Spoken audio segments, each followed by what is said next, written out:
Hello, guys. What's going on? This is Talking Hands. We are back live previewing UFC Fight Island, Robert Whittaker versus Darren Till. As always, I'm your host, Preston Octal, joined by my co-host, Slaughterhouse1 on Twitter. Jeff, how are we doing tonight? What's up? We are doing good. We're about to end this nice 4-week stretch here at Fight Island, and this is going to wrap it up. I think this is the last event there. Yep. A big one, though. We go out with the bang with 15 fights on this card.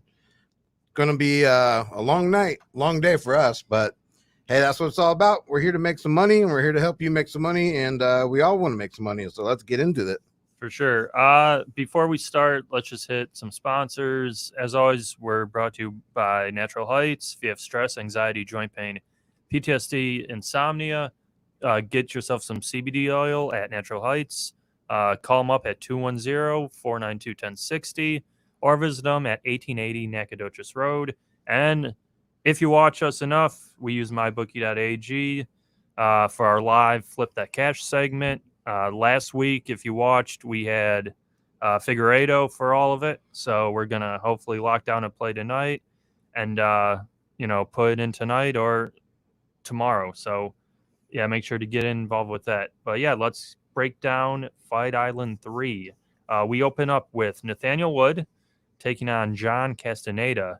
Make sure to tune in on our YouTube.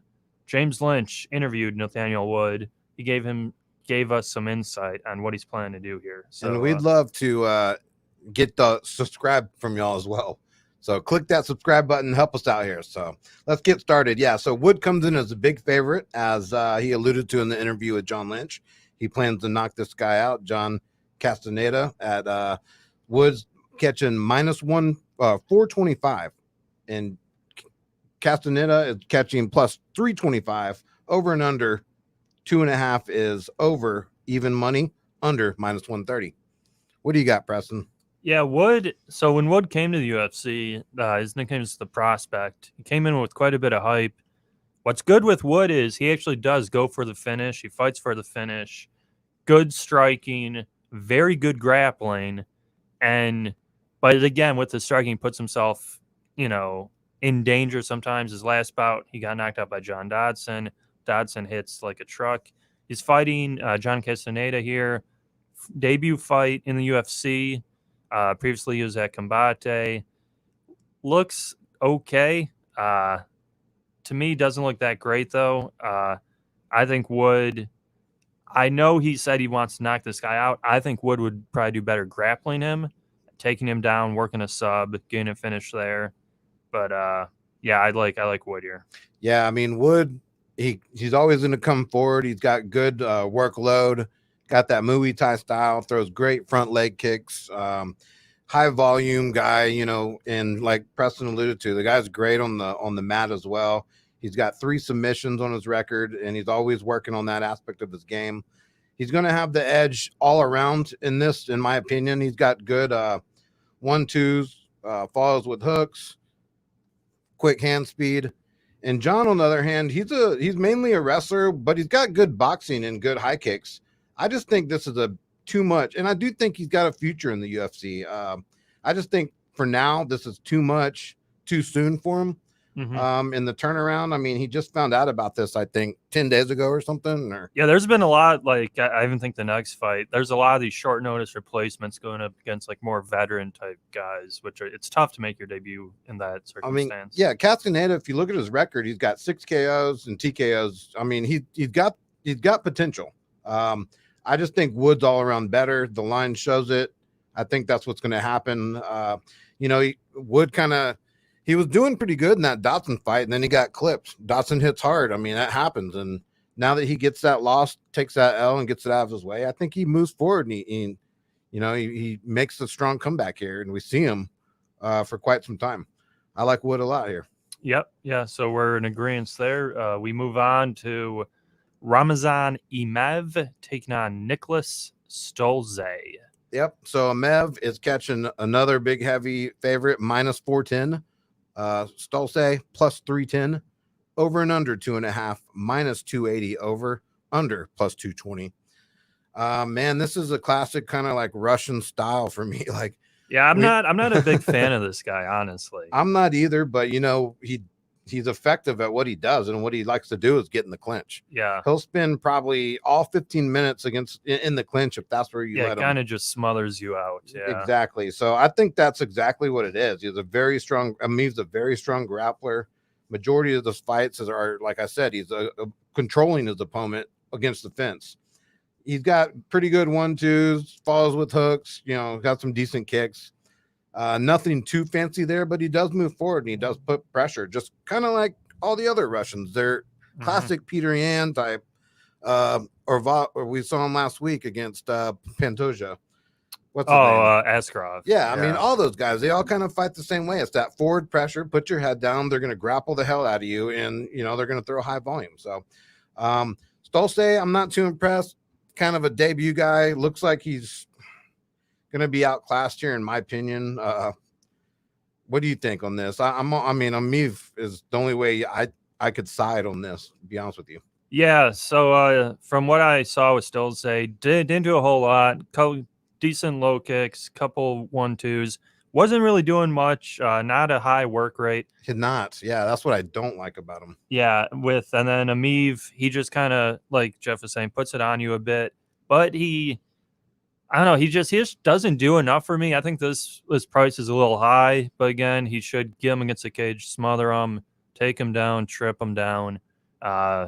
Easy decision. Yeah, decision. I think over here is pretty much a lock. Let's look at that prop though for the decision, because it could be it could be a good side if you want to take it. Oh yeah, so me by decision -165. That's exactly what they think it's going to happen. Yeah, and I mean, if you want to save a little juice, that's the way to go, in my opinion. Yeah, because he hasn't gotten, I don't think, anyone out in the UFC. No, he's not going to knock anyone out. That's for sure. So yeah, I think Amiv by decision is a pretty good look.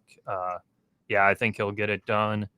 I mean, his last fight, he fought Rocco Martin, Tony Martin, and Tony just kind of jabbed him, low kicked him, and he didn't even put a lot of pressure on him either. But Amiv just was like content with like losing the fight. It seemed. Yeah, it was weird. It wasn't the same Amiv that I've seen. And Rocco did a good job of stuffing those takedowns too. So.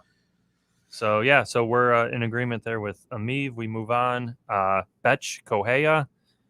She's taking on Pani Kianzad. I know Pani Kianzad's from Ultimate Fighter fame. So yep, Kianzad is -160.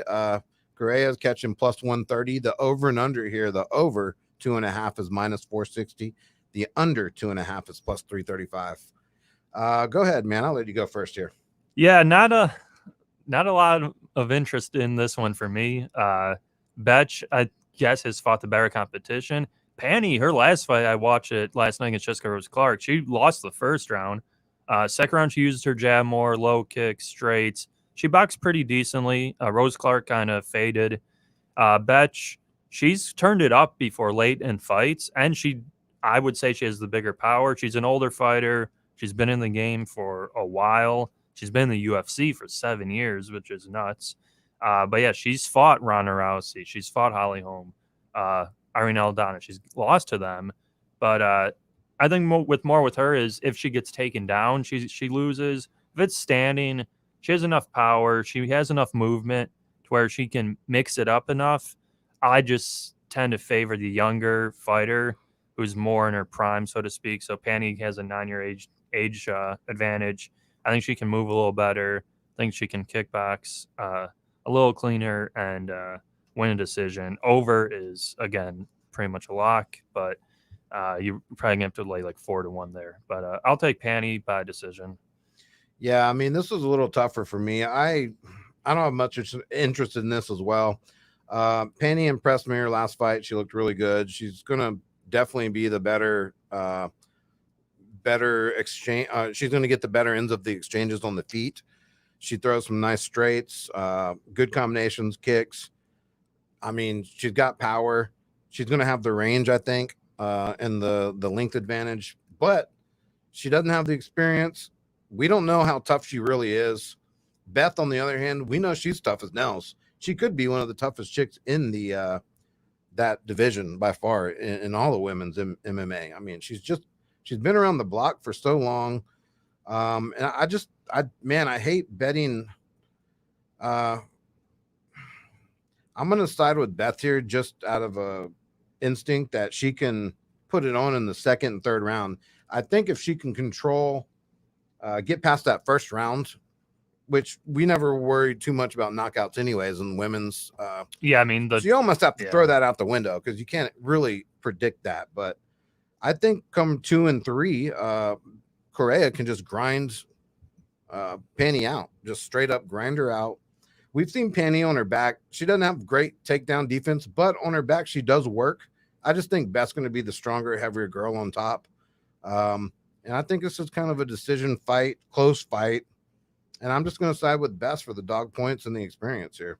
Yeah. I mean, it's not a horrible bet. So we move on here. Tanner Boser, he just had an interview with our James Lynch on our YouTube channel. Make sure to check that out. Great interview. Take on Rafael Pessoa. Pretty wide line here. So yeah, very wide line, man. This is another big one. These first 3 out of 4 fights are tough to even bet, honestly. Tanner Boser comes in at minus 275 off a quick turnaround. Yep. Rafael Pessoa is coming in at plus 215. Over and under 2.5 is minus 170. Over, under plus 140.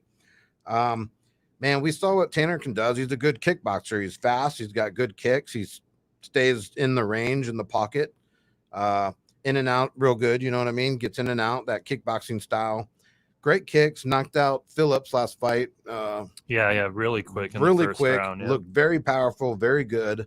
He lost weight to get to even make that fight. He lost like 10 pounds, I think. And now he's got to gain some weight because Peoza's a huge guy. Yeah. Like, he's a big boy. And that's what scares me, dude, is these quick turnarounds here haven't been too well for the person retaking that match. Roosevelt. Yeah, Roosevelt Roberts. Yep. Kelleher. Brian Keller. Cody Stammen. Yeah, Stammen just lost to Jimmy Rivera. And then now we got Boser.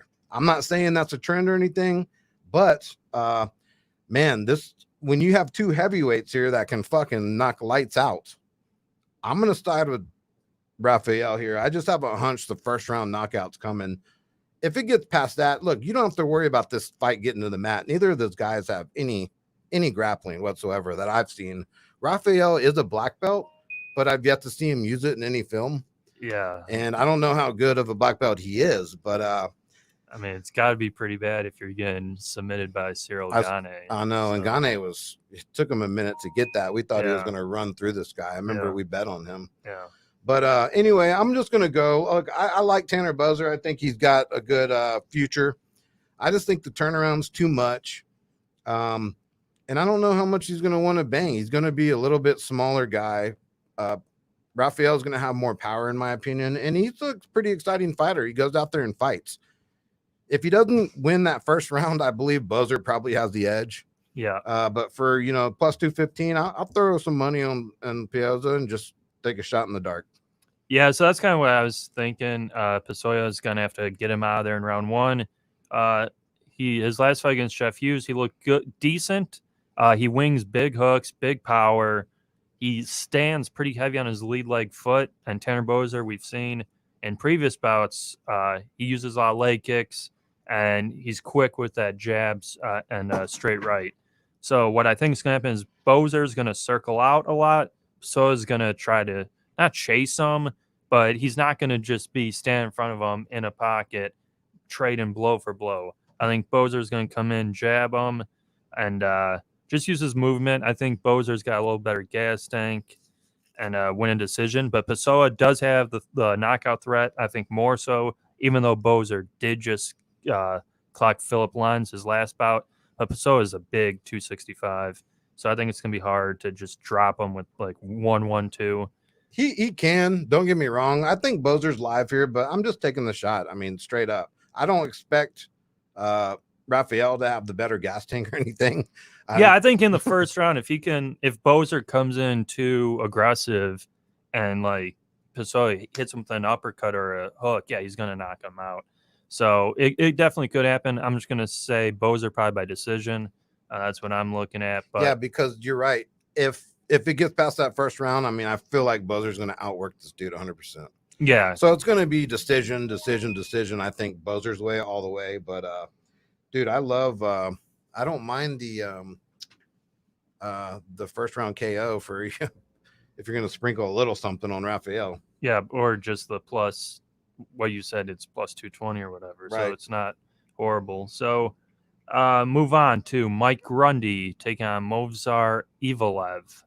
Pretty tough fight here. Interesting fight. So Yeah, let me get to that. Sorry, my phone's going crazy and I can't figure out how to turn the volume down on it, the ringer off. Anyway, so Movsar comes in at minus 195. He's facing Mike Grundy plus 160, over and under 2.5, minus 255 over, under 2.5 is plus 200. It's another classic grappling battle. yeah, pretty good wrestling. This might be kind of an underrated fight on this card. These are both pretty damn high prospects, I think, in everyone's opinion. Grundy, will start with him, right? We know that he's built like a fucking statue in Rome or something. He's just made out of rock, stone. The dude's chiseled as hell, big, strong, physical. And he's a great wrestler, very, very good wrestler. The thing Grundy maybe is not known for is a high volume work pace, kind of ones and twos, not a whole bunch of combinations. He's got tons of power in those hands, so he looks more for that knockout shot as opposed to putting together some combos, like trying to outpoint somebody. On the other side, you got a just as good probably wrestler, or maybe more MMA type grappler, I'd say, than a wrestler. But Movsar never freaking stops moving forward. Like, he's a classic Russian wrestler, like always moving forward, high volume guy. I think he's got the slight edge on the feet personally. He's got better hands, throws more volume, doesn't have the power Grundy has, but the volume wise, I think he can outwork him. I'm real interested to see where this fight goes because, man, this could be a stalemate on the ground. Right. What do you think? Yeah, so originally when I saw the line, I was leaning Grundy, and then I watched a couple each fighter's fights, and I'm actually going to go with Evelev here. Like you're saying, I think Evelev has a pretty distinct advantage on the feet. Grundy does hit with bigger power, and he wings his shots more. Like Jeff's saying, like one can just crack you, drop you. That's what happened against Nad Naramini, and Nad was like out to lunch. Like once he got dropped, he like stood back up, got dropped again, and then eventually the ref stopped it. Movsar was taking he's taking some hard shots. Like Jeff's saying, he keeps going forward. He puts you against the cage, drags you down, beats you up. He just beat a very good MMA wrestler in Barzola. Barzola, he's taken people down for fun like 6, 7, 8 times. He really couldn't get Evelev down too much. And when he did get him down, Evelev used the cage, hopped back up, circled around, and just pretty much boxed him, got him to the cage, dragged him down, beat him up. Yep. And it's going to be hard for Evelev to do that same game plan. But what I think happens is Grundy shoots, Evelev stuffs it, Grundy's winging shots, and Evelev's kind of outboxing him. And then eventually, I don't think Grundy's going to gas too much. But I think eventually Evelev's going to get him against the cage and get him down and just scrape rounds out and win the fight. So I like Evelev here. Yeah, I like Evelev too, but kind of a different scenario. Man, I don't see any of these guys having a true edge on the ground. Man, I think they're both going to have their share of takedowns. I think that we got to hope Grundy's not on top more because he is pretty vicious on the ground and pounds. And he's heavy on the ground too. He's a little bit heavier than Evelev. Yeah, I think he's physically, like you're saying, the bigger guy. The bigger guy. Yeah. So that worries me. But out volume wise, if it lasts on the feet, I kind of just think all around Evelev has the better MMA experience and game period all around. So I'm going with him. Yeah. So I agree. So we move on here. Heavyweight tilt between Tom Aspinall taking on Jake Collier. Yep. Aspinall is coming in making his debut as well. Coming in as the big favorite, minus 290. Jake Collier, old-time veteran, hasn't fought in 3 years. Yeah. He's catching the big dog points plus 230, over and under 1.5. Over 1.5 is minus 140, under plus 110. This is a very weird fight because I'm not very impressed with Abzanal. Personally, I'm not, because he hasn't fought anyone. That's the main reason. Yeah, I mean, he hasn't fought anyone, nobody. But yeah, he just knocks people out quick. Yeah. You know, he's got knockout power. He's got a jiu-jitsu black belt. You know, so he can sub people. Although we never see that out of his game. And he's going to be naturally the bigger guy. I mean, Aspinall, we know he's got power, good with his hands, good speed. Collier comes in. He was fighting that before all the way down at minus 185. Yeah, middleweight. Yep. So now he went up to 205. I think was his last fight, which he won. Yeah. 3 years ago. Yeah. And then that was 3 years ago. Then he got popped by Asada, right? And then he took a layoff, and he comes back on the scale looking pregnant. I mean, he was huge. Yeah, I don't know what happened if Aspinall had a different opponent or if Collier just got a last minute replacement, kind of like what happened to John Vellante. But man, it looked bad because for me, that's the main reason I can't bet Collier. Bourbon, who you guys got for the main tonight, Pettis or Bandejas? Bourbon, that's a tough fight. I lean Sergio Pettis only because I got Pettis too. Only because he has the UFC experience, and Bandejas has been starching average fighters in Bellator.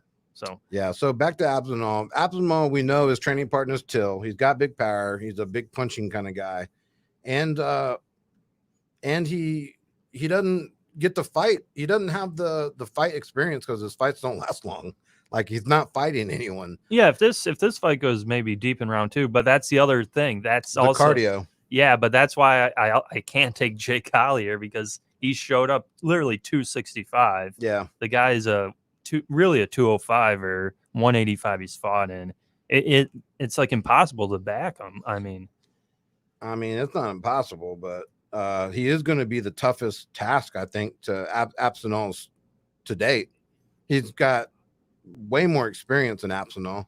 He's fought in way better people. He's got probably the more all-around MMA game besides, but the thing is, Abzanal gets us to the mat, it's over. I think Collier doesn't have any edge on the ground, so he's a pretty high volume guy. He's going to work, but with the extra weight, like you alluded to, is he going to work that much? I don't know. So like you said, you can't really back the guy. Abzanal is my lean here, but I don't think I'm going to play it at all. Yeah, I just don't think Jake Collier is going to be able to do much. We saw what happened when Jan Vellante came out against Maurice Smith. Because Jan Vellante he wasn't winning the fight, but if Jan Vellante was in somewhat decent shape, he probably beats Maurice Smith 8 times out of 10. Instead, he comes in overweight, gassed, still knocks Maurice Smith down. I don't know if he was going for the finish, but he gets caught in a choke, literally on top in like half guard, gets caught in a choke and taps pretty quickly. A similar thing can happen in this fight where Collier, maybe he survives that first round. Aspinall's huffing a bit. Collier throws like a big hook, gets him down, but then is so gassed he puts himself in a triangle or some weird shit. So you never know. Because we do know Die Hard, he'll be joining us tomorrow. He has a bet on Aspinall by sub plus 1,500. And I see the reason, like I can see what he's thinking with that one. But yeah, I'm going to take Tom Aspinall here. I just can't back Jay Collier. And if Aspinall doesn't look good, kind of like Maurice Smith, he'll be a guy who will probably be overvalued and a guy you can fade in upcoming fights. I mean, I think this is going to be a little closer than people think, personally. I think this will last over 1.5 rounds.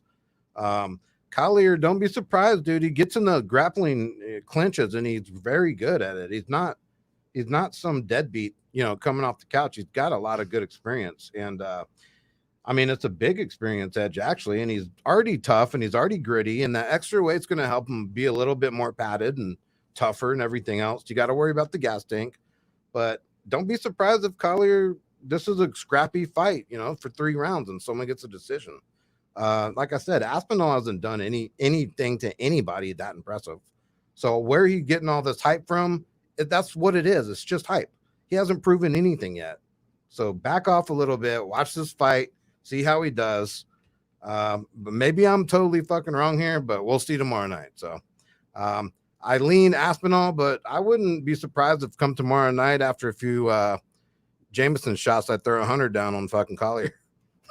Yeah, I mean, yeah, we'll see. You know, I think it's really, like I said, he trains with Darren Till, trains with Mike Grundy, that they're both out the same camp. So they all train together for this event.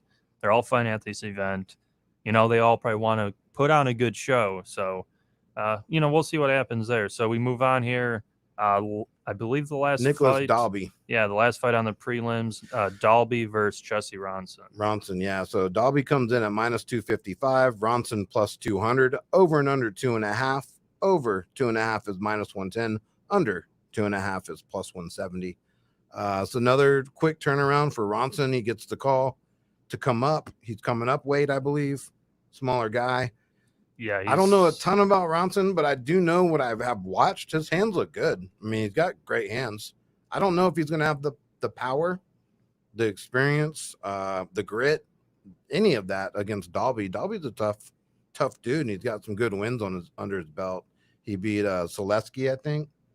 Yeah, so Dalby's last fight, he beat Cowboy Oliveira. Cowboy Oliveira, which some people, that was a fucking steal. He stole that one. Yeah, because I bet on Dalby, and I thought he lost because he was a big dog. Yeah, because I do remember. I remember watching that fight. Then before that, he took some time off, and he got cut from the UFC. He had a couple losses, won a few fights in Cage Warriors, comes back, beats Cowboy Oliveira. He only got the fight because it was in his home country, Denmark. So it was a hometown fight. So they bring him back. And that's where that controversial decision came in, because Alec probably won that fight. Yeah, I don't know what happened. I think they stood him up or something. Like it was a weird thing in like the third round where Cowboy Oliveira got screwed, basically. So, but yeah, this is an interesting fight, tough fight. Bourbon's saying if you're going to throw 100, put it on McKee. Yeah, no, that's what everyone's been saying. Yeah. Yeah, no, that's not bad either. You know what I mean? I mean, the biggest payout of the night, pretty much. So. Yeah. So yeah, we'll go this fight. Jesse Ronson, from what I saw, it sucks because these guys, I don't want to say they're mirror images of each other, but Dalby just ticks the boxes a little better. Looks like he's more athletic, better striking, better wrestling. Doesn't have as many losses, which doesn't mean a whole lot because we saw Masvidal. He had 15 losses. He got his way up to the title. But Ronson, he's just, he does deserve to be in the UFC. He had good grappling in the fights I saw. He's tough. He's decent enough, but I just think this is a hard fight for him because he's going against another very good all-around fighter in Dalby. I think Dalby can pick him apart standing, and I like Dalby here. I wouldn't be surprised if Ronson wins. I think over here again. This is the theme of the night. It seems is overs. Yeah, over 2.5 is minus 110.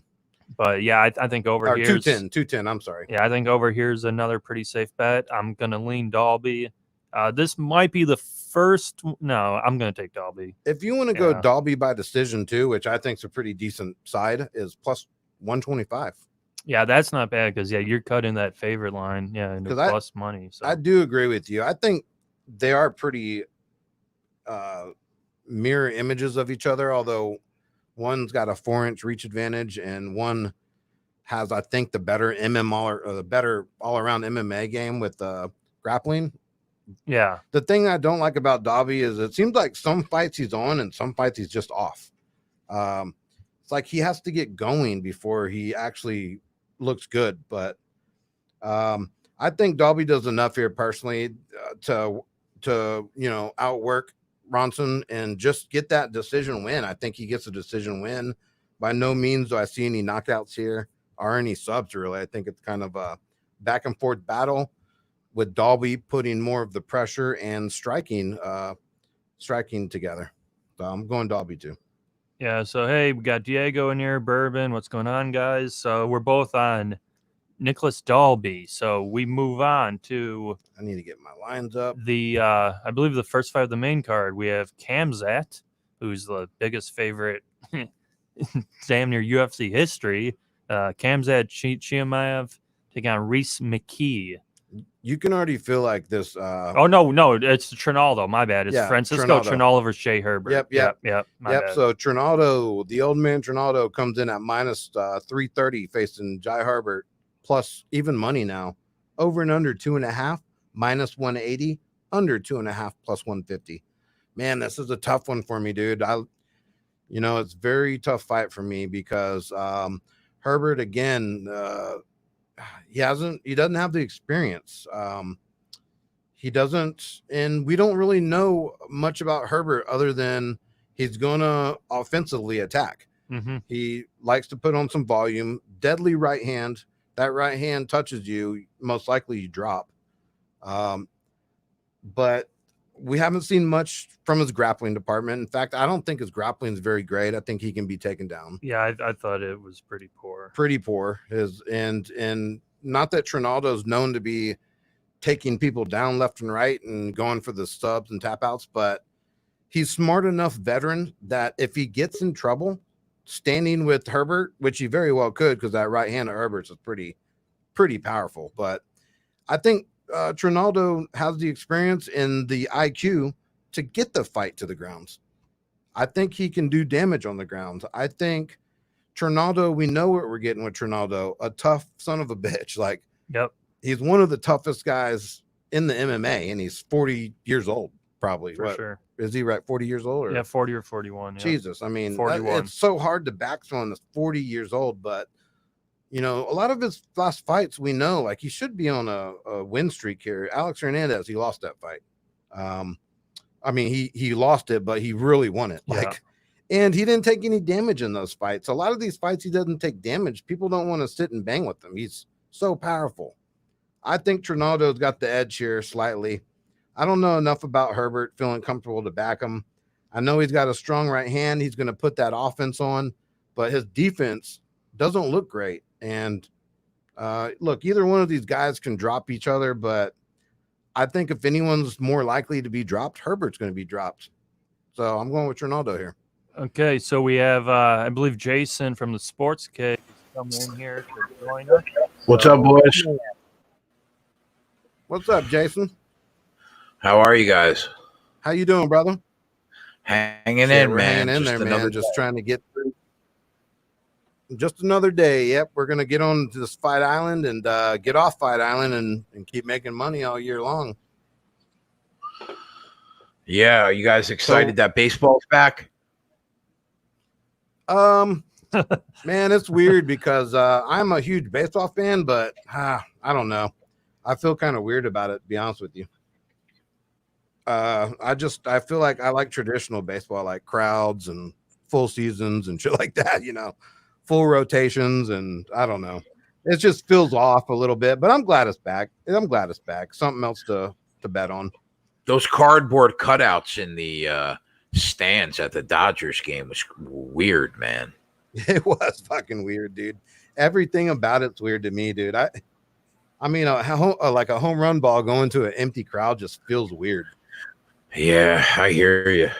But we're going to deal with it because that's what we have to do. So Jesus Christ. Justin Verlander's already getting killed by the Mariners. Justin Verlander's getting crushed already by the Mariners. Wow. He just gave up a home run in the first inning. So, Jason, man, we're on this Trinaldo fight, Herbert fight right now. I'm siding with Trinaldo. I'm siding with the experience and the guy that I know for a fact is the tough. At least what I know is the tougher of the two. I don't know much about Herbert. I don't know how tough he is because he doesn't have the battle-tested experience quite yet that Trinaldo has. Although back in that 41-year-old, that age really is kind of nerve-wracking, but I got to go with my man Trinaldo, man. I love Trinaldo here. What do you think, Jason? Yeah, I have to watch some tape on Herbert. I know he's coming from Cage Warriors. I still have I'm good with the main card basically, but I still have about 6 fights of fight tape that I got to watch tonight for the prelims. I thought Trinaldo, listen, man, he's always game. He's always a tough out, right? but it's a little concerning that he misses weight by 5 pounds. I didn't think that would be the case. I backed him against Bobby Green. He won. I backed him against John McDossie. He won. So Francisco Trinaldo's always been good to me. And the numbers going down, I know he opened up a minus 160 favorite, and he's down like somewhere around minus 125, minus 130, Right. which is it's appealing for somebody like Trinaldo that is always game and always a tough out. But I got to watch some tape on the Cage Warriors kid first. But I'm not going to lie, he normally is not one to miss weight. So it's a little concerning. He misses it by 5 pounds. Yeah, no, I agree with that. That is a little bit concerning. I mean, I do. And he already kind of has, when he does tend to grapple, which I think he's going to have to do in this fight, he does tend to gas out a little bit. So that is a little concerning. You bring that up, but I'm just rolling with the guy that I know, and I know who's tough. And Preston, what do you think? Yeah, so from what I watched with Jay Herbert, like Jeff was talking about, pretty good stand-up, good jab, good straight right, good 1-2, puts a lot of guys out. No, to me, he had little grappling, very little grappling. But again, Trinaldo doesn't really grapple too much. But I think Trinaldo just beat a guy. Herbert's probably a little more active than John McDossie, but McDossie is pretty much a pure kickboxer. That's what Jay Herbert looked to me to be. A little more. Let's be honest, though. Medesi didn't do shit that fight. Yeah, of course. He looked like garbage. Yeah, I know. They were like staring at each other. He was afraid of Trinaldo. Yeah, and that's the worry, too, because Herbert could win this just off activity. I don't think he's going to knock out Francisco Trinaldo. I know some people think with the missed weight that maybe Trinaldo is going to be a little chinny. I think Trinaldo can take those shots. And then, maybe Herbert can win off, like I said, off activity, because Trinaldo, even against the hometown kid here, Alex Hernandez, they didn't do much either. So Trinaldo does have a tendency to not be as active. So Herbert, I don't think Herbert's a horrible bet, but I think Trinaldo could catch him with a overhand looping left hook. He could drop him. He could win. I think Herbert would win a decision, and then Trinaldo would win a knockout. So I'm on the fence. I'm really on the fence here. I'll take Trinaldo just off having the durability, who he's fought, who he has beat. But coin flip. I'm pretty chalky on this card. So maybe this will be the first dog that comes through. So we'll see. Yep. Well, cool. Let's move on to the just the main card now. 1, 2, yeah, 3, 7 4. fights on the main card. Okay, so we got Cowboy Oliveira coming in as the favorite. Or Kamzat, right? Oh yeah, shit, my bad. Kamzat is coming in as a huge favorite on a quick 10-day turnaround, minus 1160 against Rise McKee, plus 780. Over and under 1.5. Over plus 160. Under 195. Jason, you got anything on this? No, man. I mean, it's just not bettable. Listen, I believe the hype. I think that the kid might be special. That being said, Reese McKee is just another can to crush, even though I do think that he's better than Chimaev's opponent 10 days ago. Right. But I would expect him to go in there and get the job done. That being said, I mean, it's not bettable. You're not going to lay the 1100. You're not going to lay the minus 400 or something inside the distance. He was like minus 200 to get it done in the first round. I mean, just absolutely crazy numbers. So it's a pass. Yeah, 100% for me too. In fact, I think my only look here might be the over 1.5, because as good as Kamzat is, I mean, we've only really seen him 10 days ago, and 10-day turnarounds haven't been treating all these fighters that well. So I don't know, but I'm going to pass on this fight as well. What about you, Preston? Yeah, so Kamzat's dropping down 15 pounds. Last fight was at 185. He dropped down to 170. This kid he's fighting had fought at 155, and he had some fights at 170. it's just a brutal fight for a Reese McKee here.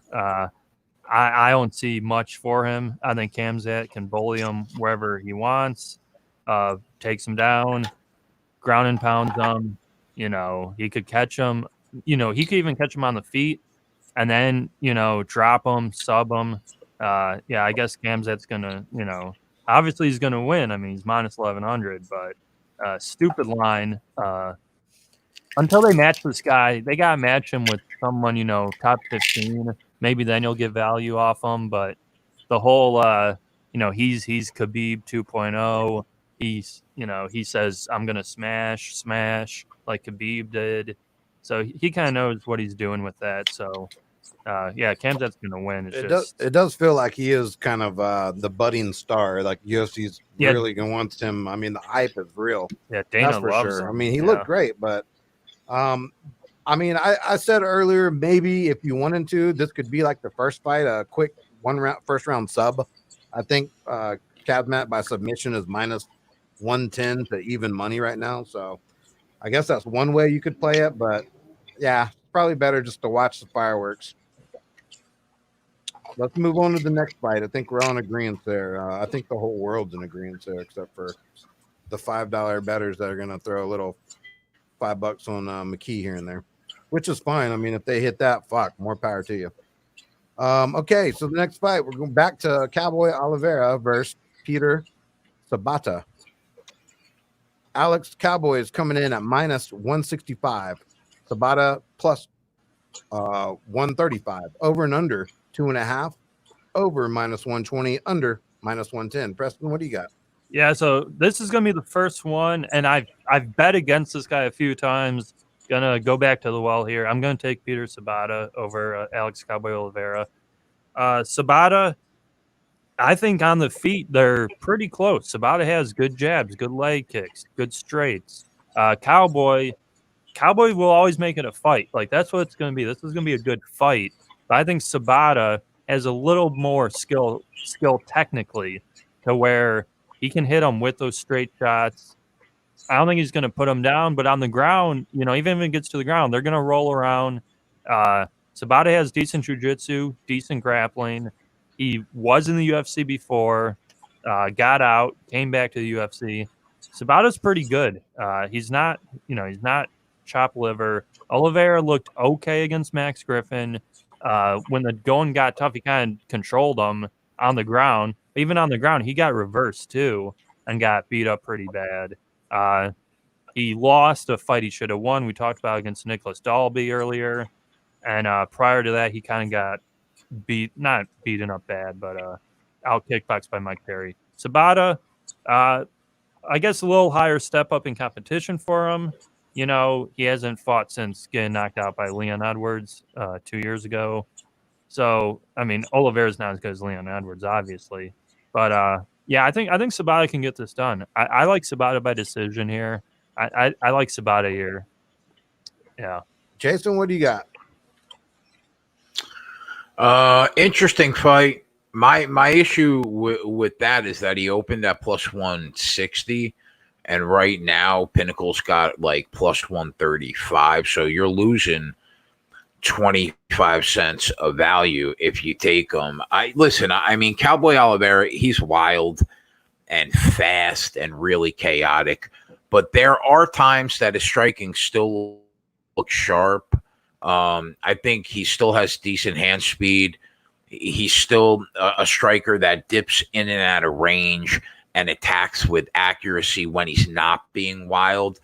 Never been a huge submission threat, but I do think he's capable of rolling. And with all that said, he has lost to some really mediocre competition in the cage lately. He drops that unanimous decision loss to Nick Dalby. That was bullshit. Loses to Mike Perry and Gunnar Nelson, right? So all in all, I haven't really been impressed with what I've seen from Cowboy the last 18 months. And, his opponent is a guy, we haven't seen a lot of, obviously, the last 3 years, only one time. But, believe it or not, I mean, he fared better against Leon Edwards than some household names were able to the last couple of years. So all that said, Sabata, I don't think he's a striking threat at all. He's tried to formulate an actual striking game, but if we're being honest, I think it's really subpar. He obviously has a really legitimate ground game, black belt in Brazilian Jiu-Jitsu. So he's got serious skills on the mat. Will he be able to get Cowboy to the ground and control him there? I'm not sure, because outside of a solid jab, Sabata's striking game is really lacking. Will his double leg takedown be enough to get Cowboy to the ground and control him on the mat? You know, it's tough. Like I said, the line moved about 25 cents towards him. So if it continues to move tomorrow night and really starts to go towards Sabata, there might be small value that pokes out on Cowboy Oliveira's end. Right now, I don't really see the value in either side. I guess I would have a slight lean to Alex Oliveira, but the play in this fight that I am on is over 1.5 rounds, is one half of a parlay that I bet. So the first leg of, I only bet one parlay, and the first leg of it is Oliveira Sabata over 1.5 rounds. Yeah, I can definitely see this going over 2.5 as well. So the over 1.5 should be pretty safe. But that's what I thought. Yeah, exactly. So I totally agree with you, man. Sabata, to me, on the feet has a very, very he's very at a disadvantage here. Cowboy has a huge advantage. To me, Cowboy is just a tougher dude, man. He's like Trinaldo. He's been in some fucking wars. He gets in these clinches. He's dirty. He keeps it dirty. He uses elbows, nasty uppercuts. He'll do whatever he can. He's a scrapper, dude. And Sabata, outside of his submission game and his ground game, I think Oliveira has the better wrestling and the striking. Sabata definitely is the black belt, has the submission. I don't think it's good enough. I don't think his black belt jiu-jitsu skills, I think they're kind of sloppy from what I looked at. And I think Oliveira's faced stuff like that, and I think he can get around it.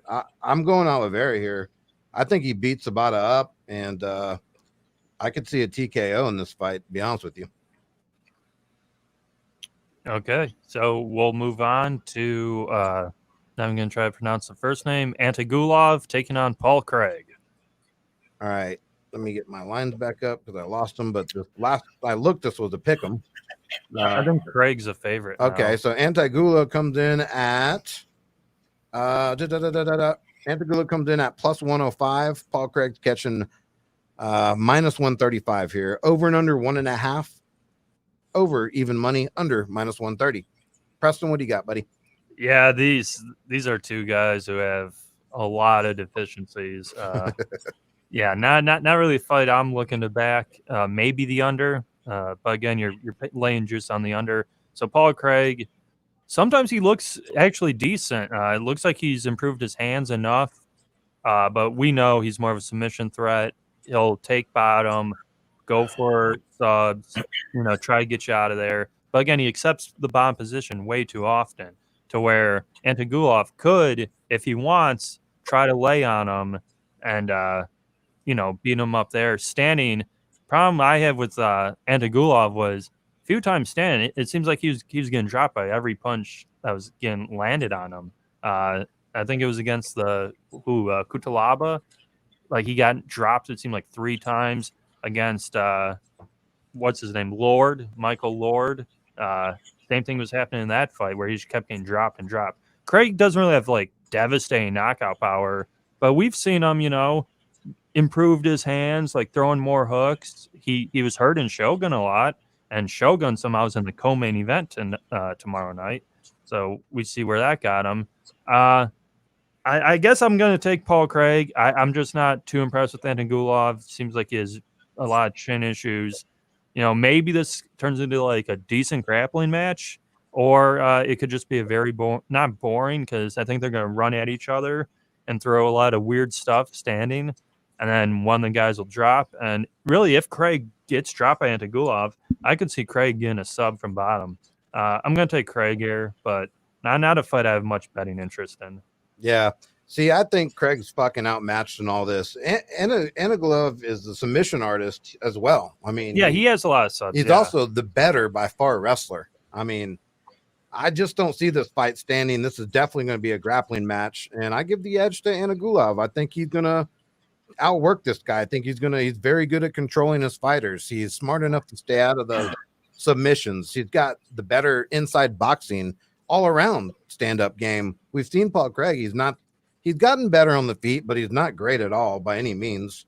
And without that submission, I think Craig's, I think he's kind of not that great. So I'm gonna go with Antigulov here for the plus money at plus 110. What do you got, Jason? All right. Well, I think Paul Craig has a real shot to win the fight. The problem is he opened up at plus 110, and now he is minus as high as 130 in some offshore markets. Here's the thing, man. Paul Craig needs to make it past the first 4 minutes of the fight. Now, Gadzhimurad Antigulov is such a monster in those first 4 minutes that Paul Craig could very well get taken down, and it can be ended in 4 minutes. However, if he does survive, Antigulov is in big trouble because he has the worst cardio I have ever seen in this division in my life, like ever. He's got 3.5 to 4 minutes. If Paul Craig can survive that, I mean, he is at a huge advantage in rounds 2 and 3 if it gets there. Now, Paul Craig, we know he's got some submission skills, and he's barely a functional striker. But I don't think it's going to matter because, if Antigulov won't be able to breathe from the second round on. Now, Paul Craig reminds me a little bit, I was saying this earlier on my show, of Michael Chiesa. I do think that Chiesa is a better striker than Craig, but Craig isn't afraid to throw punches. He's got the frame for it. All Craig needs to do in the first round is make Antigulov work, just like Kudalaba did. And Craig will do that. He will probably lose the first round badly and then take over in rounds 2 and 3. How I would approach this fight, if you have already missed the number on Paul Craig and you didn't get that plus 110 line, you're not going to lay the 132. However, live betting in game, if Antigulov has a big first 3 minutes in that fight, which he very well may have, you're going to see that line swing past plus 110 on Paul Craig. At that point, I would be looking to hit the button there on Paul Craig because all he has to do is survive that first round, and Antigulov is in trouble. 4 fights in the first round have ended. 2 he won, 2 he lost, just because he doesn't have the wind. So I will be looking to get on Paul Craig live as soon as I start to see that number roll back towards plus 110. Yeah. I mean, my only argument for that, it would be that Paul Craig is only good from his back. So if you're going to fall into your guard every fucking round, I mean, Antigulov, all he has to do is get on top of you and avoid the submission. I know it's still cardio and you still have to work, but Craig is very comfortable laying on his back, working too. And if he's not a threat to get up, God, I got the fucking blah, blah, blah. Anyway, if he's not going to constantly try to be working, Antigulov doesn't have to use as much keeping him down because Craig comfortable on his back. So I just see this being, 3 rounds of, I just see 3 rounds of Craig on his back, attempting sub after sub after sub, not getting it. Yeah, I mean, I just think it's going to be, I'm hoping for a first round finish, but yeah, it could be a very bad fight. But you are right, Jason. I mean, God, the fights I have watched, you're right. Anna Glove, his gas tank's pretty shit. So he was in full control of that Kudalaba fight. The only reason why he lost it is because he had nothing left after 3 minutes. And then that allowed Kudalaba to get to his feet, and then he worked them in that clinch and then eventually dropped them. Don't get me wrong. I understand what you're saying about Paul Craig. He likes to take guard a lot. I think he will just try to stay on his feet and make this guy work for a round. And I think if he can do that, I just think that it will just swing in his favor because the guy never goes past the first round. You know what I mean? Yeah, no, I see what you're saying. But so, yeah, Anna Glove has had over a year to work on his cardio. We'll see what his cardio is about tomorrow night. Hopefully he's addressed that, but we'll see. Anyway, that's going to be a good fight, though. I could see it. Well, I mean, I don't know. It depends on what you think's a good fight. People that it's gonna be a god awful fight if it goes past the first round. I agree. So the next fight pretty interesting. We got Carla Esparza and Marina Rodriguez. Rodriguez comes in as the favorite, minus 185. Carla Cookie Monster Esparza plus 155. Over and under here, 2.5 minus 370. Under 2.5 plus 295. Jason, I'll get started with you. What do you got here? I think that this is one of the more intriguing fights on the card. Classic striker grappler match like we see constantly. Listen, Carla Esparza and her wrestling, I said this morning, has really screwed me, man, at times. I backed her. I backed Alexa Grasso in her fight against Esparza, and Esparza beat me. Saturday night, there are a lot of similarities to that Grasso fight. But again, I sit here and I am going to fade Carla Esparza again. Marina Rodriguez is a special type of striker, in my opinion. She's got something like Amanda Ribas has something. She reminds me of Yolanda, but her takedown defense just is nowhere near as good. And Rodriguez has had difficulties letting solid wrestlers and grapplers take her down. And that's why in her last two fights against wrestlers, she drew both against Rana Marcos and Cynthia Calvillo. But I just have to believe that Rodriguez and her team have been working hard on that takedown defense, man, while getting ready for the fight. She is such a talented striker that if she stays on her feet, she destroys Esparza. There's a big difference, in my opinion, in this fight. Marina is much bigger than Michelle Waterson and Alexa Grasso, who both lost to Esparza were. So I think at the end of the day, I think Rodriguez takes 2 out of the 3 in this fight because of that huge advantage that she has in her striking. I'm going to trust that she could stay on her feet the majority of the fight and just take it over. The problem is she opened at minus 148. So she is now minus 185. You can't bet that if you haven't already. So if you have not already bet that, I think Marina Rodriguez by decision at plus 110 would be the way to look if you're not already on her at minus 148. And another play is I was just talking about the Sabata Oliveira over 1.5 rounds. That was the first half of the parlay. The second half of the parlay is Carla Esparza, Marina Rodriguez, also over 1.5 rounds. That parlay with those two fights going over 1.5 rounds gets you to minus 160. And considering the dynamics of both those fights, I feel pretty good that both those fights go 7.5 minutes. So I like that parlay a lot at minus 160. And then I think Rodriguez by decision at plus 110 if you're not already on her at the opener. Yeah, that's not a bad take. I like that. What do you think, Preston?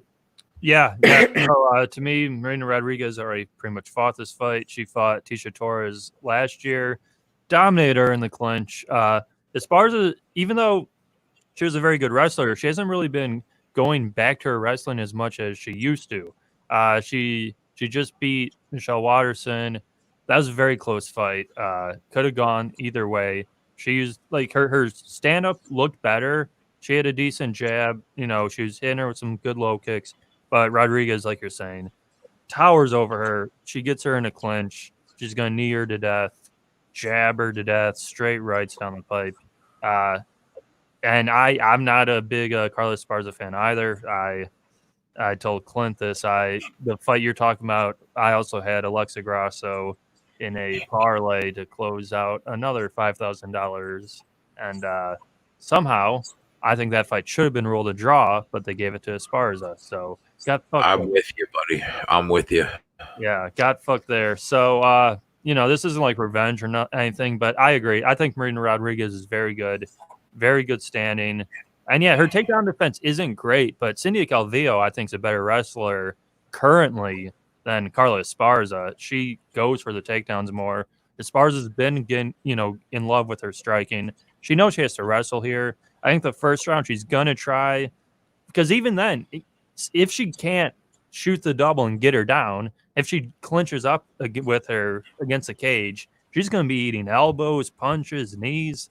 You know, she's gonna be in hell. So yeah, I really like right now. Marina Rodriguez is probably going to be my not lock, but yeah, my play of the night so far. So I like Rodriguez here. Yeah, and I'm on board with both of y'all. Rodriguez to me is just, I mean, Esparza, she's going to try to use her wrestling and come in much like Benavidez. She is very head first.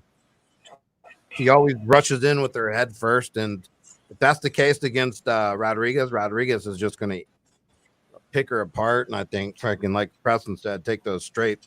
She's going to eat straight down the pipe. I mean, and once that happens, I mean, God, Rodriguez has some power in those hands, and I could see a TKO here, Rodriguez, but it's a tough fight, man. I get scared about betting against Carla because, like y'all said, she also screwed me, and the wrestling. I mean, she's got great footwork too. She's a veteran. She has great head movements, uses her feints really well. She's a good fighter. She's got a lot of experience. So it's a tough bet for me, but I'm going Rodriguez as well. What do you guys think about that parlay? You think both those fights go 7.5 minutes? I do. I like it a lot, actually. Yeah, I mean, your only worry, I guess, would be a first round finish in Sabota versus Cowboy Oliveira, but Oliveira's been going to decision, so. And I, like you're saying, I don't think Sabata is gonna knock him out. Yeah, right. Get him out of there. He could sub him, but I think Oliveira is just too tough for that, dude. I think it's too tough to get subbed here. Yeah, and he's too smart, and he's fucking slick on the ground too. I mean, it's not like he's some rookie in that department. But cool. So yeah, that's a good parlay, Jason. I think you'll hit that. I wish we could bet stuff like that, but we're not in New Jersey, so we get fucked a lot of times. I know. It sucks, man. You don't know how many times Preston and I are like, man, we'd love to tell you, but we can't half the shit because our book. I'll tell you guys, you are going to be in heaven the day that these legal books come your way, because I mean, the markets compared to the offshore, they're like Swiss cheese. It's a joke. We see it every day on Twitter, and you know, people like you telling us it's pretty insane, but we'll just have to wait our time. It's coming soon enough with all this shit going on. I bet that and marijuana will be the two next things that are illegal. There you go. So all around, at least. Let's get into those last three fights here. We got Gustafson coming in as a favorite versus Werdum. Gustafson, let's see. Where are these lines at? Okay.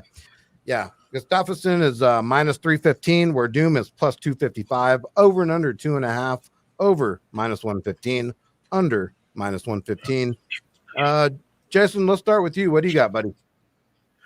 I think the question for me in the fight really comes down to, are these guys washed up? Now, I don't know the answer for Alex, but I feel confident that Werdum is pretty spent. So, you know, he's looked awful in his last two fights. Granted, he was knocked out by Alexander Volkov. I think a lot more highly of Volkov than his last bad loss, which was Alexei Oleinik. And I think if we're being honest, Werdum has not looked the same since he lost the title to Stipe at UFC 198. Since then, it's been a slow regression, which, ended in that last fight against Alexei Oleinik. On the flip side, Alexander Gustafson, I suppose the same could be said for him.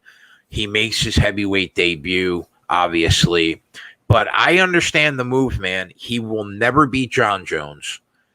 He will never beat Dominic Reyes right now.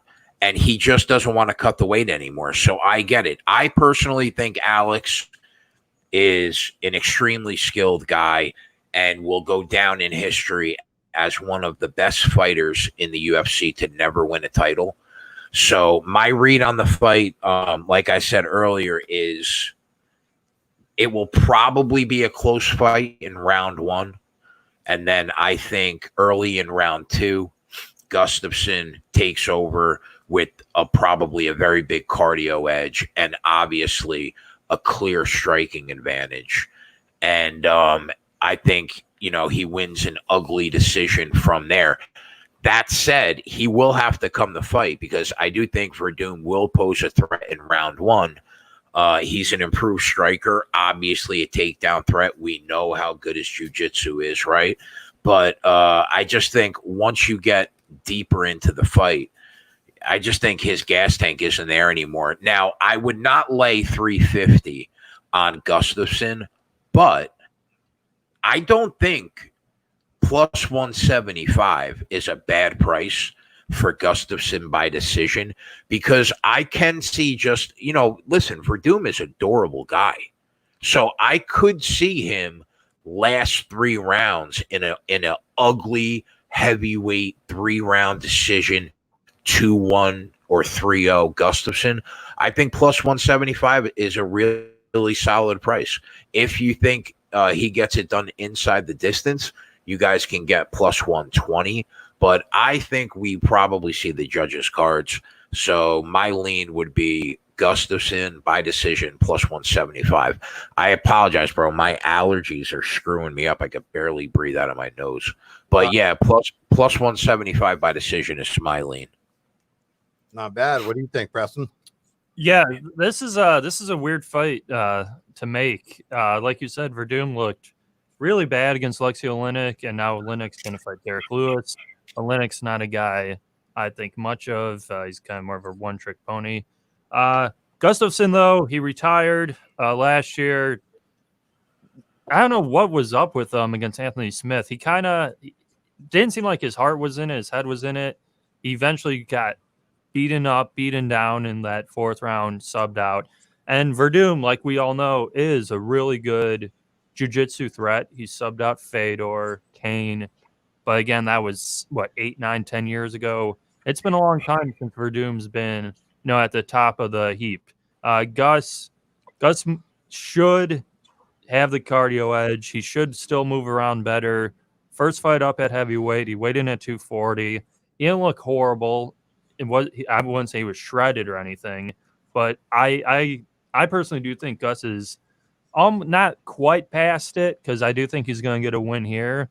But against any of the top 5, I think he's in dire straits. I think he wins a decision here. I like your call with the decision, because I don't think he's got the one-punch knockout power to put out a guy like Verdum, even if Verdum's, in his mid-40s. I'll take Gus here by decision, but I would not be shocked, because I do know Clint's on Verdum. I've seen a few people on Verdum. If Verdum can, that first 5 minutes, bum rush him, try to take him down, and work a sub. But I'm going to go with Gus by decision. And you know what? I haven't seen anyone on Verdum, and I don't fucking care who's on Verdum, because I am, motherfuckers. I love this spot for him. Alex is a fucking most overrated fucking dude. Besides almost beating John Jones, like, look at his thing. What has he really ever done? I mean, that was a good knockout. What has he really ever done compared to Verdum's record? Glover Teixeira was a good knockout. That was He got abused. His soul was smashed against Alex Smith. I mean, he even said it at the end of that. I don't have it. Yeah, but it's over. He retired, and supposedly he had some I don't know, some kind of like family issues or something, but I'm not sure. I But I mean, fair play. If you don't like him, you don't like him. I mean, I've never been high on him. I think he's pretty overrated. I mean, I think it's more of there wasn't many people going around at that time. He's going to step up to the big boys. He's going to get crushed. He has no. This is just kind of a maybe last minute fight to go out. But Verdum's the wrong guy, dude. Verdum's got more experience. He's on a whole nother class of jiu-jitsu. If Alex Smith took Gustafson down at ease and fucking flattened him out on his belly, what do you think Verdum's going to do?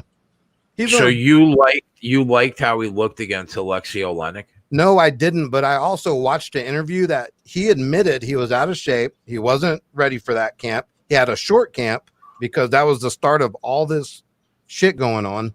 So now he came out and said, I've had a full camp.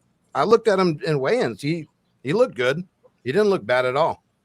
So I like him here a lot, man. And at that money, boy, I'm all over it. I think Gustafson's going to have probably the gas tank. Maybe, we don't know for sure.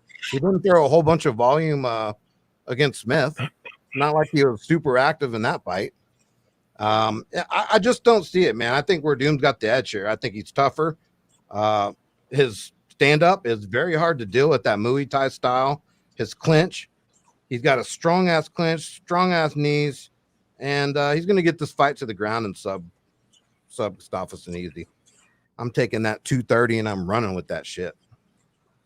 I like the conviction. So I like the conviction. Hey, now it's 255, even better, baby. I'm on it. All right, let's go.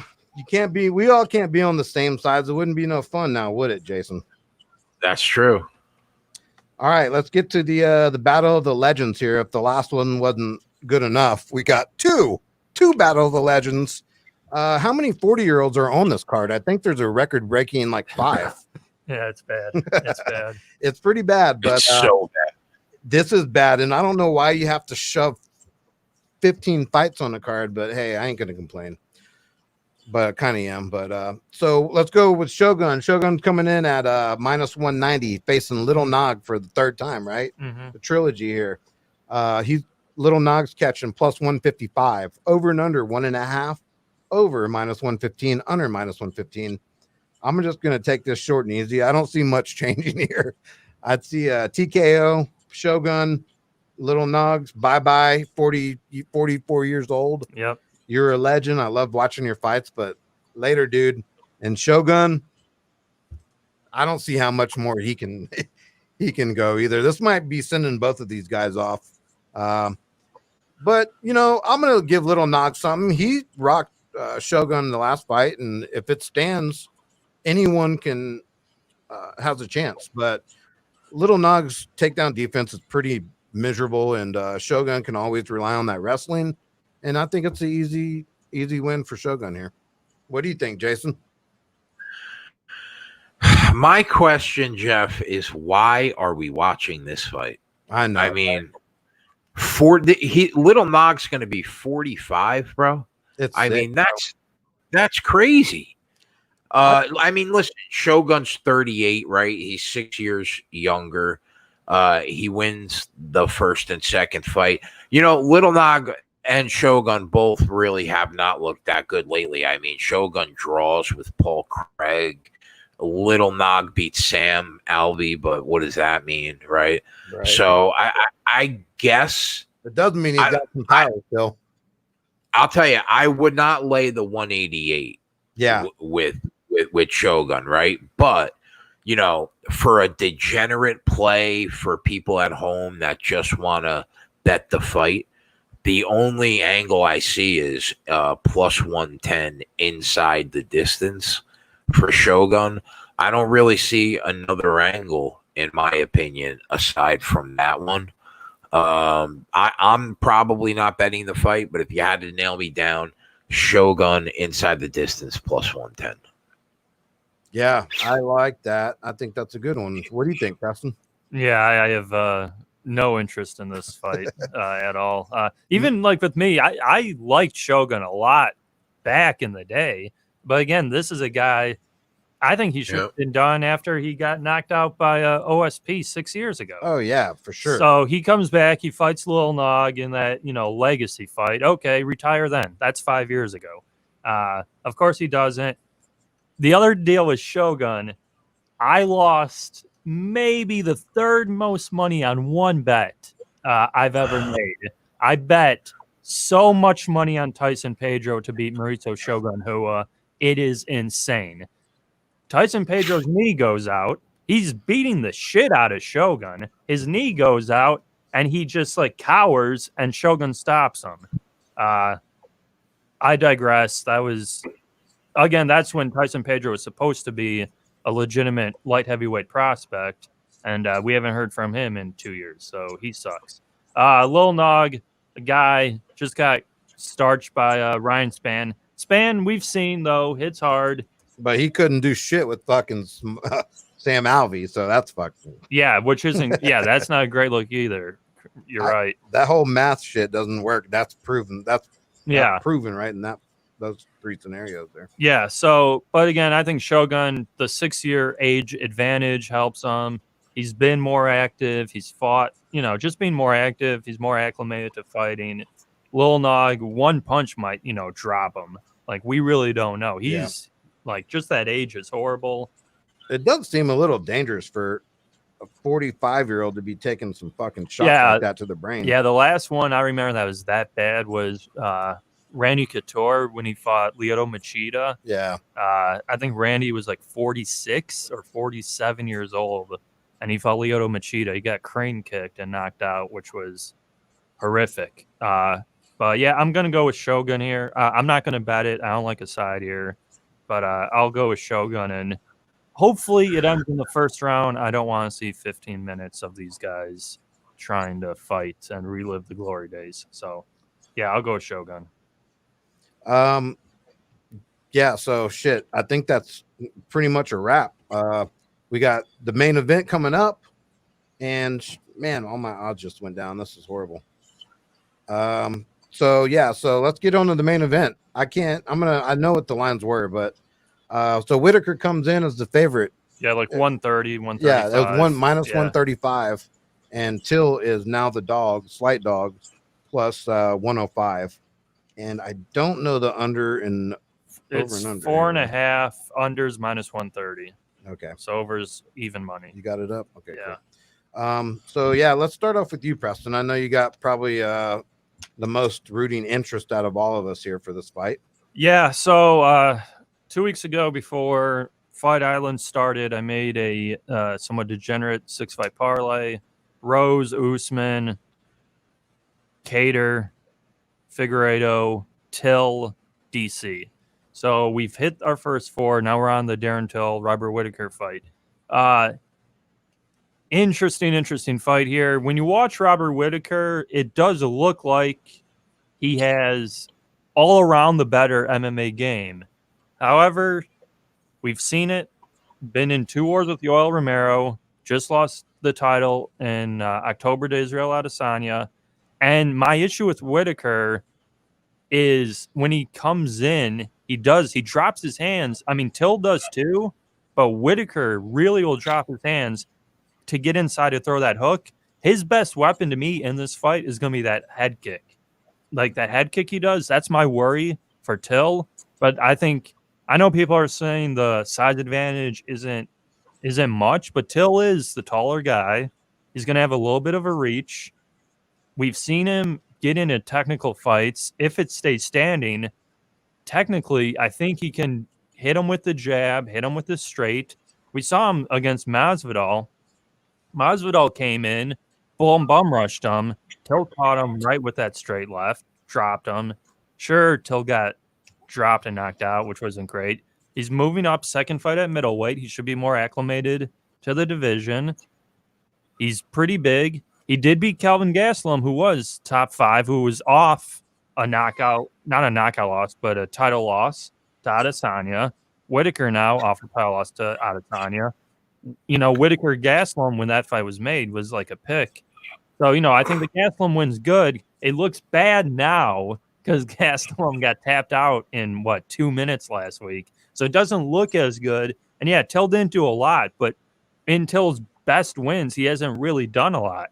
Against Wonderboy, he dropped Wonderboy late in the fight to secure the win. Before that, it was kind of more of a sparring session.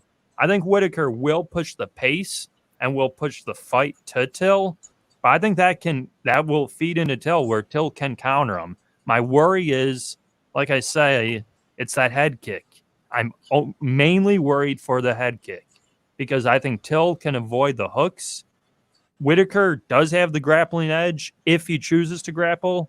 We haven't really ever seen him grapple. I don't think he will. I think this fight stays standing. I'm hoping very much so that Till wins. I'm going to say Till wins a decision. But again, I do know a lot of people do like Whittaker here. And just off competition alone, you can say that. But I think Till can win this fight. And I don't think he's as outmatched as people claim. Yeah, no, I agree. Jason, what do you think, buddy? Listen, do I think that Darren Till can win this fight? Yes. But the price for me to back him would have to be probably plus 180 in that range, personally. I see a lot of Darren Till love, okay? I know the line opened up around plus 135 in Vegas. Till takes money. Now we're starting to see the buyback on Robert Whittaker. I have not been impressed with anything Darren Till has done in the last 2 years. I thought that it was a close decision win against Wonderboy Thompson. And if that fight wasn't in Liverpool, there's no way that's a unanimous decision win. Then he loses to Tyron Woodley, already on the decline. He gets knocked out by Jorge Masvidal in front of his home crowd. And I watched that Gastelum fight twice yesterday. And listen, I wasn't impressed by either guy in that fight, if I'm being honest. So, it was his first fight at middleweight, but he fought the smallest guy in the division. So he still hasn't had a real middleweight test, in my opinion. Robert Whittaker walks around at 230 pounds. Now he's going to get tested for the first time. In my opinion, if you're betting Darren Till, it's because you think Robert Whittaker is done. I don't understand why else you would back him, because Robert Whittaker has proven himself at 185. He wins 9 fights in a row before he drops that fight to Adesanya, who the verdict is still out. But if he gets by Paulo Costa, he is one of the great champions of the last decade. He has the potential to be, because I don't see who takes that belt. If Paulo Costa doesn't get the job done, I don't see who in that division takes the belt from him for a while. So I still think that Robert Whittaker is elite, in my opinion. I think he's as well-rounded of a middleweight as they come. We know that he was a former Australian national wrestling champion. Striking is phenomenal combinations. The angles that his strikes come from are elite. His striking accuracy is always on point, and he has punishing leg kicks. He has a gas tank that can go for days, multiple 5-round fights where he's been fresh in the 5th round. And one thing that Preston said about him putting his hands down, one thing that he cannot do in this fight that he did against Israel Adesanya was he overextended himself in a lot of the exchanges. I think that he can't do that in this fight. But, he's already proven himself to make excellent real-time adjustments, excluding that last fight against Israel Adesanya. And he's a true counterpuncher, and Darren Till isn't. Another issue with Darren Till is he never tucks his chin. That chin is in the air every second of every fight he's in. I just don't believe that Bobby Knuckles is done. I really don't. Not at 29. I'm already on him at minus 110. I thought he was bettable up to around minus 130. There are still a couple offshores where you can get minus 130.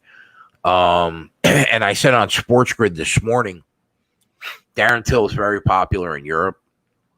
You may start to see Saturday night, the closer that we get to the fight, the European market comes in heavy on Darren Till after payday, which you may end up getting an extra dime of value on the back end right before the fight on Bobby Whittaker.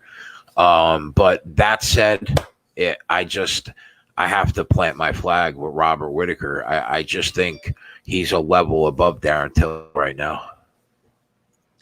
Yeah, I mean, it's hard to say that he's not with the fight experience and the, he was the champion. Like you said, he's won 9 straight, pretty good competition, really good competition, actually.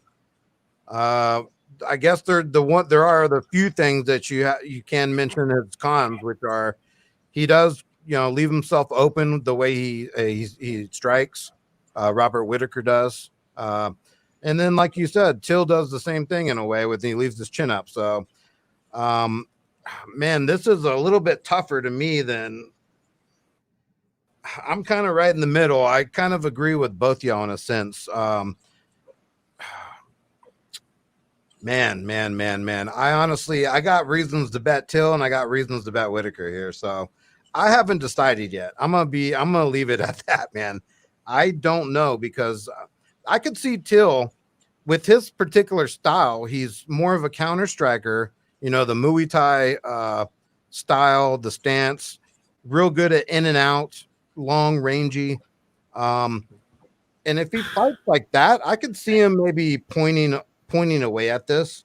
I know Robert has the edge in the wrestling, the edge in the jiu-jitsu, the edge probably in the power, probably most likely, right? But Robert's also chinny as well.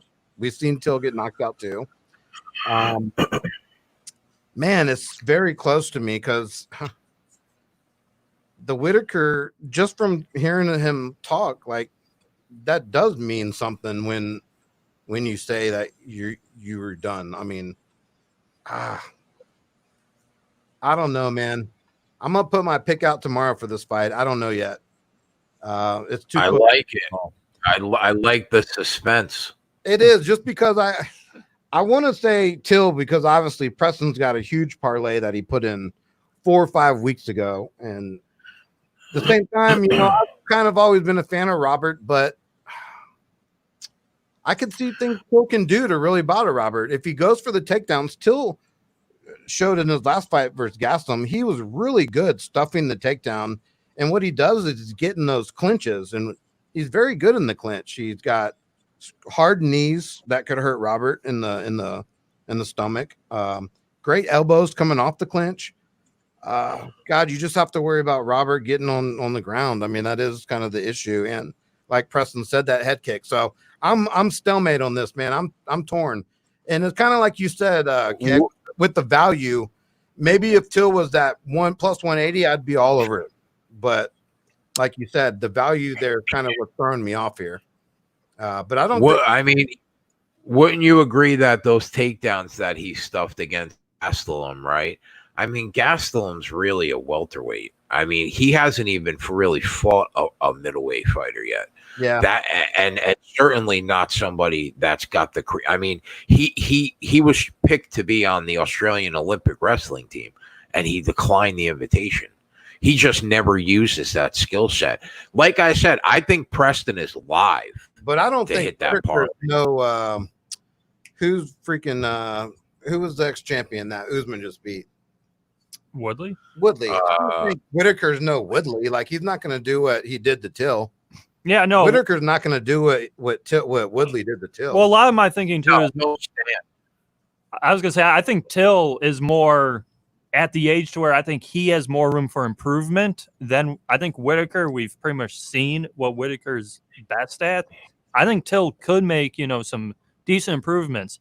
Yeah, I don't like how he kind of has that counter, chin up, throws that jab, comes back with that straight left. It's a counter style, and that's what I can't. Yeah. That's what's weird though is you can't fault someone for having that style, because countering striking is a style. So yeah, it's less volume, but it doesn't mean it's as less effective. Yeah, I mean, we have to see what Whittaker does. If Whittaker makes the fight dirty, it's going to be a tough night for Till, because I don't think Till's going to want, to be in like a Yoel Romero type war. But if Till can, jab him, kick him, frustrate Whittaker, you don't think Whittaker's got the striking game to knock out Darren Till? No, I think he can. He can knock him out for sure. But yeah, I think both guys can knock each other out. Yeah. I do agree with that. I agree with that. I think both guys can knock each other out. Yeah, I don't disagree.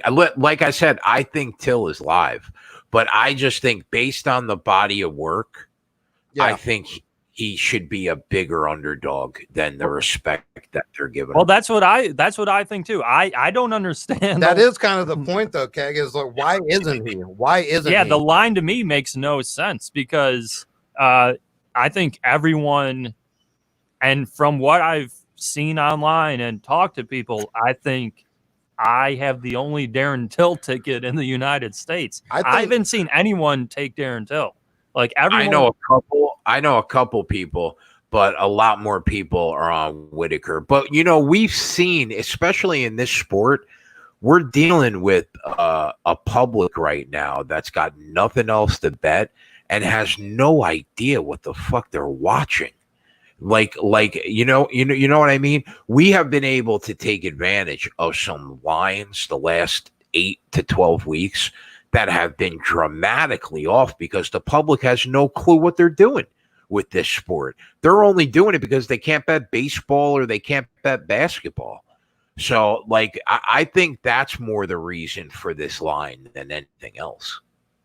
Yeah, maybe so. But it is a little odd to me, because you're right. With the body of work, you think Whittaker would be, at least a minus 150 here. But because that's, at a minus 150, you're saying he's got a 60% chance of winning. So I would think most people would say he's got a 70% chance of winning. So that's why the line's maybe kind of scaring me, but I don't know. Maybe I'm missing the wrong side of it, and all the value is on Whittaker here. We'll have to see what happens tomorrow, I guess, to find that out. But man, that's been a good show. Keg, Jason, as always, we really appreciate you coming on. We love having you on, man. We love breaking fights down with you. We see all the stuff you're doing over at Run Pure Sport, right? Pure Run Sports. Is that it? And yeah, Run Pure. Yeah. Thank you, bro. I appreciate it. I always get it mixed up. I'm sorry. It's all good. I have one more paragraph to write in an article for the main event breakdown, and I'll send it to you guys literally in like a half an hour. So that'll be up on the Pub Sports Radio site tonight. And yeah, as always, I love doing the show with you guys, and thanks for having me. Well, shout out your socials before we let you go, man, and let everyone know what you're doing and where they can find you. At the Sports Keg, RPS is the Sports Keg Twitter handle. Mine is at Kegger CEO, or you can follow Run Pure Bets, and all the Sports Keg content is on the Run Pure Bets YouTube channel. You guys know I do the live show 5 nights a week. I know I'll be on tomorrow. You guys will be on tomorrow. So, yeah, good luck with all the fights that you guys bet. I hope you crush. Yeah, man, you too. And y'all go see what they're doing over there. It's fun stuff. And as Jason alluded, you can find his articles on our website as well, pubsportsradio.com, as well as Jason's usually with us on Friday nights, breaking down the main card. Preston, always been fun. We're going to see you here tomorrow night. Yeah, do you want to do best bet? Or yeah, let's do a best bet real quick. Jason, what do you got? From a single bet standpoint, I will say Marina Rodriguez by decision at plus 110. But the parlay I like also is over 1.5 rounds in the Esparza fight and over 1.5 rounds in the Cowboy Oliveira fight at minus 160. I think that's a winner. Preston, what do you like? Besides what I have rolling with Darren Till, it's Rodriguez, the minus 180. I've been rolling with that. Last week it was Arman Sarukian, easy decision. I'm just gonna roll with that. Marina Rodriguez, just picking 1 or 2 fights, laying the wood down, and picking up my money. Yep, and I am also on Rodriguez. And I'm just gonna throw this out there as my dog play. I'm thinking we're doomed. Fuck it. I like that price plus 255. The guy is taking out far better people than Gustafson. I don't see one more notch in his old belt there. So let's get it done, baby. Jason, thank you, man, as always. And we'll cash some tickets hopefully and hear back from you about them. Yeah. Thank you, boys. Thanks, guys, for watching. Hit that subscribe button on our YouTube channel. And quick shout out to our sponsor, Natural Heights, over off 1880 Nacogdoches Road here in San Antonio, Texas. If you suffer from any of the symptoms from that sports bettors do, stress, anxiety, maybe joint pain from sitting on your ass all day, PTSD and insomnia from looking at lines all night, go see those guys. They got what you need. Gummies, flour, anything you want, oil. I do it all. And let's go from there, baby. We'll see you tomorrow night. Yep. Thanks, Jason. Great. Have a good one, guys. Thanks.